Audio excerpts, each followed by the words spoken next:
एक जिज्ञासु सामने बैठा है। तो जिज्ञासु मातेश्वरी से पूछता है, मातेश्वरी, मेरा भी ये प्रश्न उठता है कि जब ये ड्रामा ऐसा बना हुआ है तो फिर अगर ऊपर चढ़ना होगा तो आप ही चढ़ेंगे, फिर पुरुषार्थ करने का फायदा ही क्या हुआ? जो चढ़ेंगे फिर भी गिरेंगे, फिर इतना पुरुषार्थ ही क्यों करें? मातेश्वरी, आपका कहना है कि ड्रामा हूबहू रिपीट होता है, तो क्या ऑलमाइटी परमात्मा सदा ऐसे खेल को देख खुद थकता नहीं है? जैसे 4 ऋतुओं में गर्मी सर्दी आदि का फर्क रहता है, तो क्या इस खेल में फर्क नहीं पड़ेगा? तो ये रहा प्रश्न जिज्ञासु का। अब उत्तर देंगी मातेश्वरी। बस यही तो खूबी है इस ड्रामा की, हूबहू रिपीट होता है।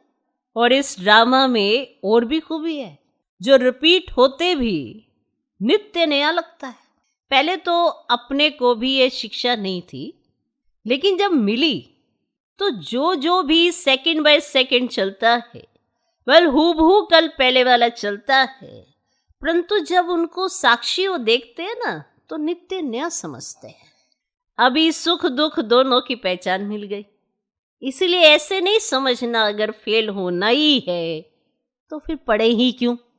नहीं, फिर तो ऐसे भी समझें, अगर खाना मिलना ही होगा तो आप ही मिलेगा, फिर इतनी मेहनत कर कमाते ही क्यों हो? ठीक है ना, आपको खाना मिलना होगा तो मिल जाएगा, तो फिर अब इतनी मेहनत करके कमाते क्यों? वैसे हम भी देख रहे हैं, अब चढ़ती कला का समय आया है, वही देवता घराना स्थापन हो रहा है, तो क्यों ना अभी ही वो सुख ले ले में। जैसे देखो, अब कोई जज बनना चाहता है तो जब पुरुषार्थ करेगा तब उस डिग्री को हासिल करेगा ना। अगर उसमें फेल हो गया तो मेहनत ही बर्बाद हो जाती है। परंतु इस अविनाशी ज्ञान में फिर ऐसा नहीं होता, जरा भी इस अविनाशी ज्ञान का विनाश नहीं होता। करके इतना पुरुषार्थ ना कर देवी घराने में, देवी रॉयल घराने में ना भी आवे, परंतु अगर कम पुरुषार्थ किया तो भी उस सत्युगी देवी प्रजा में आ सकते हैं। परंतु पुरुषार्थ करना अवश्य है, क्योंकि पुरुषार्थ से ही प्रारब्ध मिलेगी। बलिहारी पुरुषार्थ की गाई हुई है।